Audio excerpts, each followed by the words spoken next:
Hello, everyone. Good evening. Happy Tuesday, True Serum Tuesday. So I'm in a different space tonight, and this is part of redoing kind of like the home office that I have here at my house. And so you can see that picture of that cat. Actually, my daughter painted that. So I love having that in here. And then I have one little altar right there back behind me that I have some very special things that I have on there. And then I actually have another one over here onto the side that has actually quite a few rocks in it and things like that. So tonight's gonna, I think, be a little bit different. And the reason that it's different, well, I don't know if it is, but you can let me know whether you think it's different, is that I'm going to share about a very, very recent situation that I went through, because I think it's important, as I've always wanted to be in how I want to live my life, is in an authentic way. Hey, Jesse, nice to have you. I think it's your first time. Push the thumbs up if it's your first time. Let me see if I can see some thumbs up. Hey, Leslie, nice to have you. So talking a little bit about, this is the home office that I am currently redoing. So I love it. And it's a space. Third, were you not on the ones before? Hey, Monica. This is just a space that I'm constructing. I've decided, actually, just for a follow-up, not to give up my other office. I've started a mastermind group of women, and it's kick-ass. So it's awesome, and I love having that. And so, you know, when we talked before about making decisions that really aren't like a do or die situation, but really just trying to find out what is right for you and listening to yourself. Hey, Ashley. Those are that was a decision I made, was to keep my office so I can meet with these women in there. And it really is an honor for me to be trusted and to have people trust me in the space. So just showing a little bit, my daughter painted that, if you heard it before. There actually, that other picture on the wall is the Buddhist monastery cemetery. And it's the one that's, of course, now it's going to slip my mind. But anyway, it's special to me because my spirit guide is a monk that always turns into a tiger. So that was an interesting thing I found out in my PhD program. Hey, Margaret, nice to have you on here. So I was talking before everyone started logging on. Not sure if you got logged on after that. But tonight's going to be a little bit different, because I'm going to become authentically vulnerable with you. And I know that I live my life authentically, and that's how I want to be every single moment of every single day. And it's not been an easy journey by any means. However, now that I've experienced it for an extended period of time, I wouldn't live any other way. And so I thought that this was just really readily available example that can show you the process that I go through, and that although I love being a leader, and although I'm a therapist, and although I'm an integrative life empowerment coach, I still am very human. So I'm wondering how many of you out there are a leader in some capacity. It doesn't matter what kind, or someone that people look up to, and yet you still feel very human. So put in the comments either yes, or put the thumbs up or the hearts to let me know that that resonates with you. That's one of the ways I can find out whether what I'm talking about people are really hearing or understanding.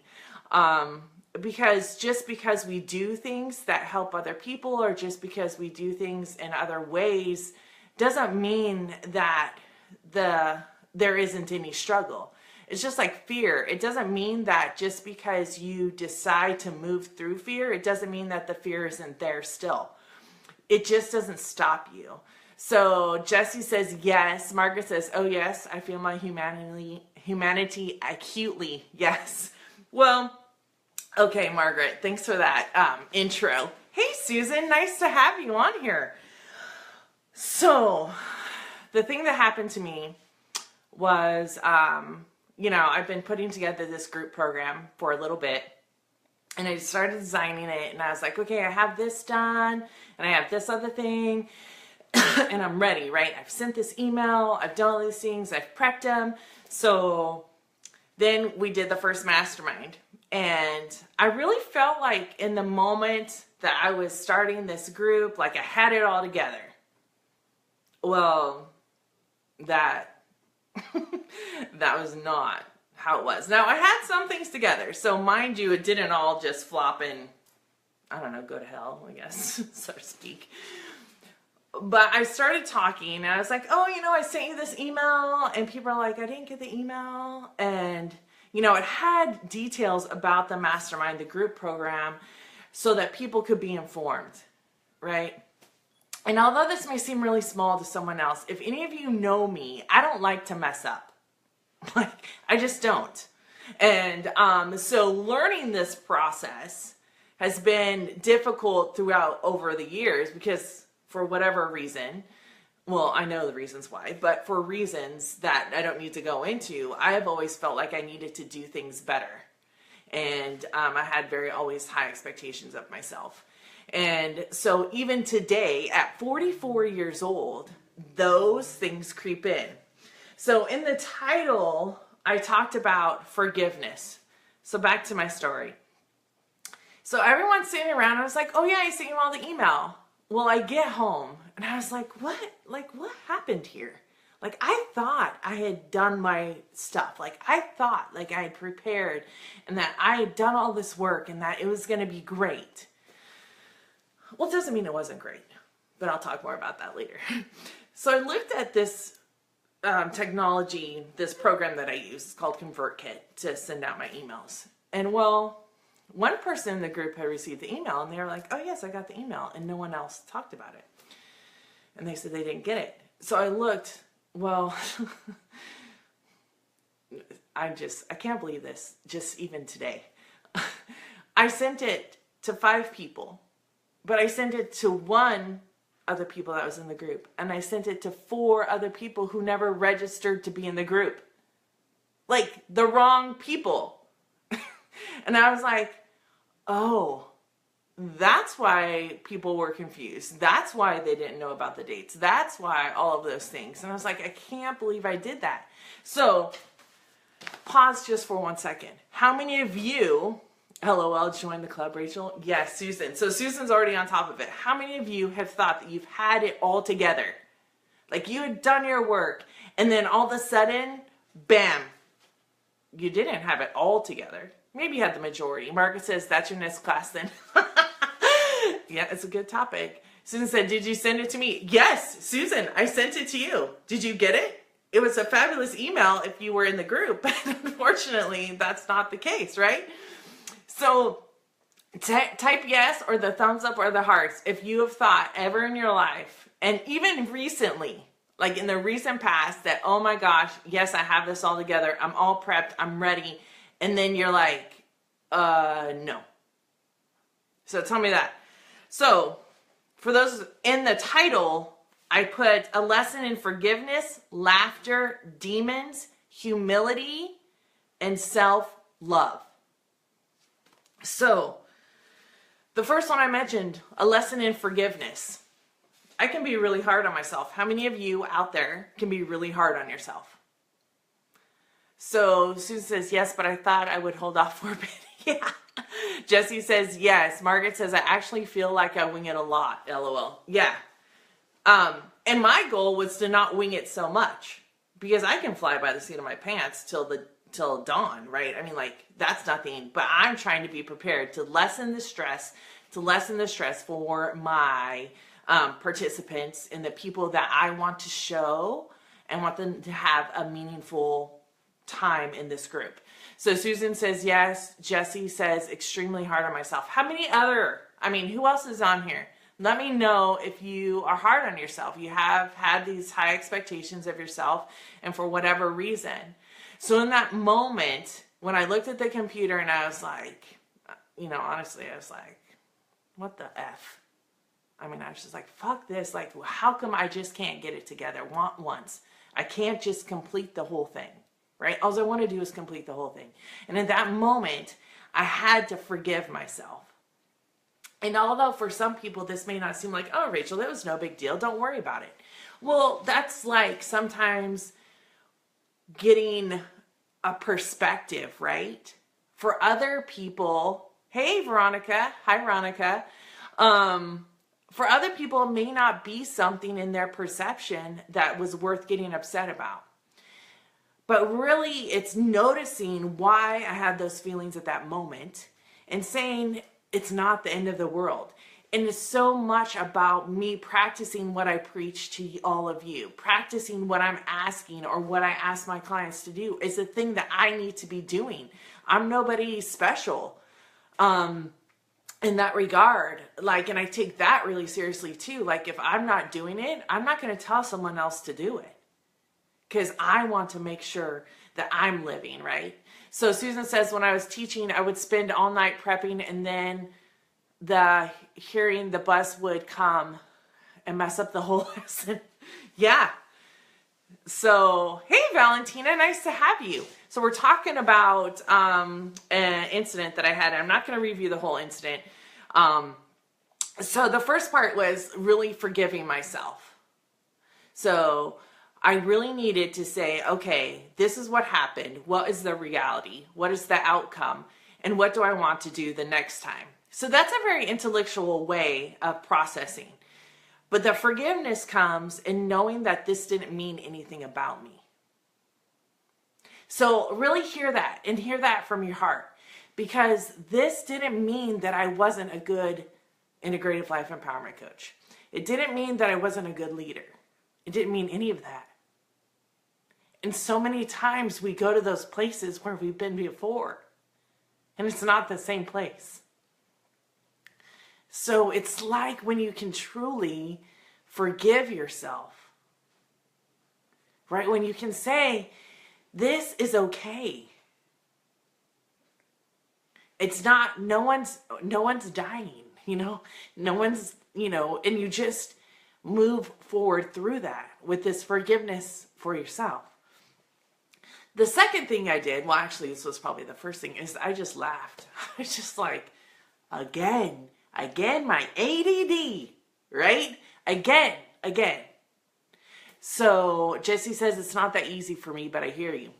Well, it's not. It may not be easy ever, but it's the process, right? It's the ability to move through something so it doesn't confine you or block you from the things that you really want to be living or doing or the way you want to be interacting. So the way I want to interact with my participants in my work, I want to interact in a way of freedom and vulnerability. And if I maintain that vulnerability, they can do the same thing. I mean, how many of you have experienced where you've freed yourself, where you've been able to truly forgive yourself and therefore other people can forgive themselves? That's an amazing thing to witness. So forgiveness is first. The second is laughter. Just laugh it off because there's nothing I can do about it now. I can't fix the past, right? The third one is the visiting of the little demons. How many of you have visits of, and I don't mean like literal demons. I mean like those negative self patterns, those little things that say, oh, see, you weren't as good as you think you are. Or see, you can't trust yourself. How many of you experienced that? Name one of your little demons in the comments. Like one of those little things, when those things start happening, you're like, oh, just a little reminder, you're not there yet. So they will come and they will even visit me. Like my own will come and visit me. And then I reinforce myself with the forgiveness and the laughter, right? Susan says doubt. Tell me some of the other people that are on here. What are your little demons? So being hard on yourself, expecting more, failing, right? Well, just because I didn't send the email doesn't mean to the right people, doesn't mean I failed. It means I didn't send the email to the right people. Wait, that's seriously. Jesse says you're not worthy. Oh, huge. How many of you can associate what Jesse's saying? Susan says doubt. Put the thumbs up in the hearts if you can. I can't see if you guys are doing thumbs up and hearts today. I'm not sure why. But, you know, Jesse says not worthy. Susan says doubt. When I hear myself babbling. What does that mean, Margaret? Name the demon. Name the demon about that.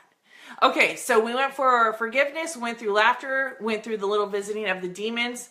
The next one is the humility. Okay, well now I'm going to send an email, or I did a Facebook post, and I said, this is what happened. Here is the real deal. This is why none of you received the email. Well, one person. This is why you were confused. And it wasn't because anything you did, but it was full operator error on my part, right? So Susan says you successfully sent the email to some people. Yes. Yes. So really being humble. And when you are able to be humble, when I can say, I messed this up. You know, I just need to ask for your forgiveness. I just need to tell you this is the straight skinny on what happened. And this is what I'm going to do about that. And when I give it all up, then I no longer need to have control. My humility allows me to release my doubt, my fear, the demons of, see, you didn't do it again. See, you messed up again. See, what makes you think that you can, blah, blah, blah. The humility allows me to give it over. Give it over to the universe. Give it over to God. Give it over to something larger than myself. And trust in other people. Right? Trust in those women that I sent, that didn't get the email, that they have understanding. And they know that what I'm willing to do in order to make up for what was lacking at that moment, right? So how many of you find it easy, either comment easy or difficult to be humble? Because this is going to be really interesting to see about the women in particular. Jesse says, trust in others. That's a good point. Yeah, you still need to tell us what to do, even if you can't always do it, because we still need to know it. But being real makes just fine in my books. Monica, I'm confused. Margaret says, hard to be humble. Susan says, true, once you work towards a solution, we all know you're working at this. Yeah, humility comes very easy. Okay, so for some people, Monica, tell me more about what you're saying. What do I need to do? So the last one is self-love. How many of you have heard of self-love? You're supposed to love yourself.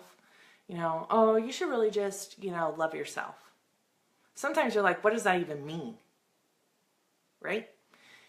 And you can hear it, because maybe loving yourself means, oh, I'm going to take a bubble bath. Maybe it's doing something. But self-love, for me at that moment, was really not allowing the process to go on and on and on. Susan says, easy to be humble for me, but sometimes it's a self put down. I've heard that. Heard that before, Susan. Yeah. Margaret, I have a lot of self-love. I think I came that way. Well, that's good. Okay, so the self-love part for me was to let it go. At the end, I needed to just let it go. I needed to say, okay, now let's go. Let's go here. Let's be in this place, right? And then Jesse's self-love, what is that? So, and then it doesn't stop me from interacting the way I want to interact. I mean, I have clients every single day. And in order to show up for those clients, in order to show up for the women, in order to show up for the young adults that are with me, hey Mandy, in order to show up for the girls that are in my Girls Inc. empowerment group at school, I need to have self-love. I choose to have self-love, to move through, to release it so that I can continue to make the impact I want to make.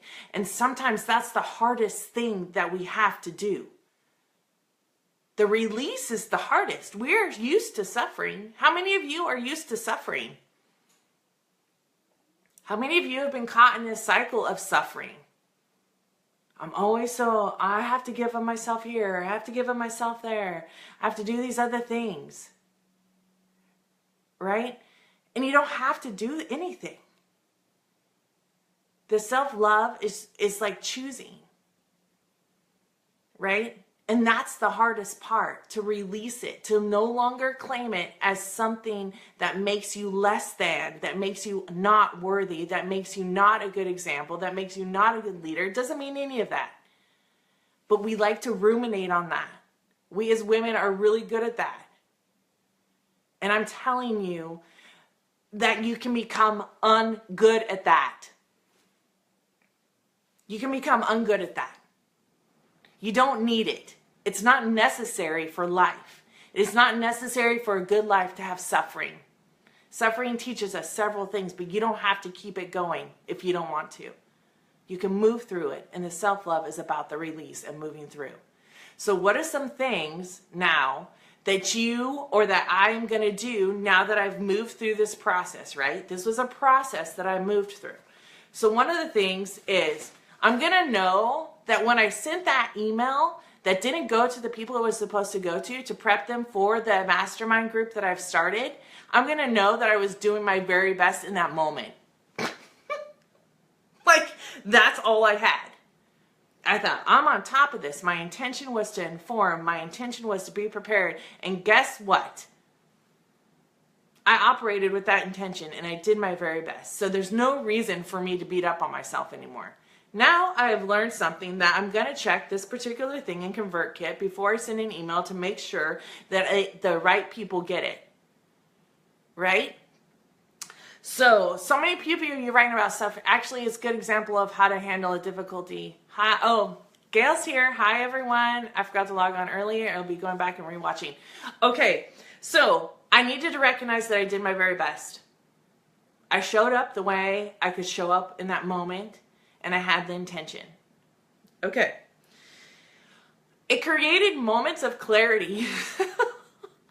It created a moment of a great prime example of being able to come on True Serum Tuesday and be vulnerable and show you that we all do this. We all work through. You get to determine the speed in which you work through something. You choose. Right? And once you can continue the practice of sitting and moving through, you sit and move through much quicker. It's like recovery of exercise. The more I work out, the quicker recovery I have, the sooner I'm out of breath, right? The more out of shape I am, or the more I try to walk up flights of stairs, like I'm short of breath. Oh, and by the way, I went to Dr. Truce's today to pick up something, and I only climbed like 4 flights of stairs. They weren't even really that big. And I was like, and I thought, okay, so this is telling me I need to keep doing this. I need to practice, right? And so this gave me an opportunity to practice my forgiveness, an opportunity to practice laughter, an opportunity to shut down the demons, right? And to choose no longer that. It gave me an opportunity to display humility and really be humble to myself. And it gave me an opportunity to practice some self-love.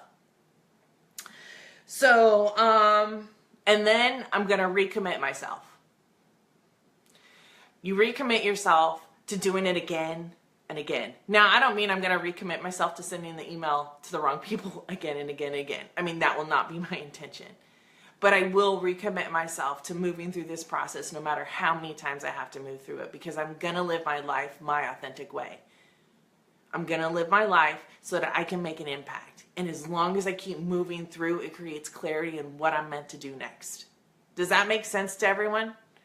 Put yes in the comments below. So,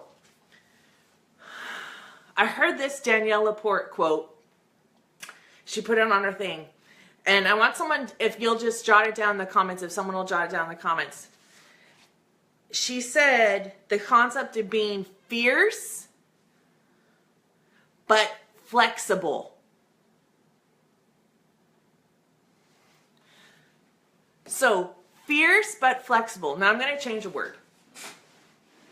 I'm going to say fierce and flexible. I don't want to get rid of fierceness. And if I say but, for me, it's like I get rid of what I've said before. So I'm going to be fierce and I'm going to be flexible. I'm going to be fierce in learning. I'm going to be flexible in what I need to do about it depending on the situation. What's the word flexible, you say? Well, Margaret. So, fierce and flexible. I'll still go at my next email broadcast. I'm still going to go at it with fierceness. I'm going to be flexible and adjusting the way that I do it. Because maybe it can just be that much more effective, that much more impactful, right? So, really, over the next week until next True Serum Tuesday, I want you to try and implement. No, I don't want you to try. I don't know. I don't like trying. I want you to implement being fierce and flexible in your life. No matter where it is, whether it's small, whether it's big, whatever, it doesn't matter. But practice your fierceness and your flexibility. Because in that moment, you begin to know yourself so much better. When you know yourself, it's true contentment down the line, right? So Susan says she'll bend over backwards, don't you know? Well, I don't bend backwards that much really anymore. So Mandy says, love it. Great. So fierce and flexible, not just fierce or flexible. About integrating. So tell me, click yes. Jessie puts thumbs up and hearts. Susan says, LOL. So I want to witness you. I want to honor you and your commitment to yourself, right? This is what I want to do right now. I want you to put yes in the comments if you're willing to practice, not try. No trying, right? Because even though the concept might be difficult, when you try, you actually are doing, right? You're making effort. So you're actually doing. So I don't do a lot of trying. So practicing being fierce and flexible in any part of your life, and see how much that frees you up of your own expectations of yourself. It frees yourself up to just be and to allow others to be, right? It frees you up. The fierce and flexible frees you up to know that the end isn't going to come. The sky is not falling. It will all be okay because you will be okay. Does that make sense? So people are saying yes, yes, yes. I love it, love it, love it, love it. Okay, so forgiveness, laughter, demons, humility, right? Demons, humility, and self-love. That's the process. With fierceness and flexibility. All right. Thank you all for being on here. I hope that you found this inspiring. Please share with your friends. We still are looking to get to 500 in this group. That's one of my goals. 500 women in this group. Because then we are going to raise the vibe. And when we raise the vibe, I'm just saying it's unstoppable, right? You're unstoppable no matter what. I'm unstoppable, and together we are both unstoppable.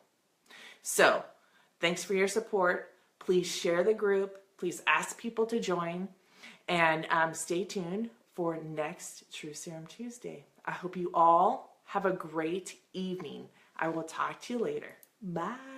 Mwah.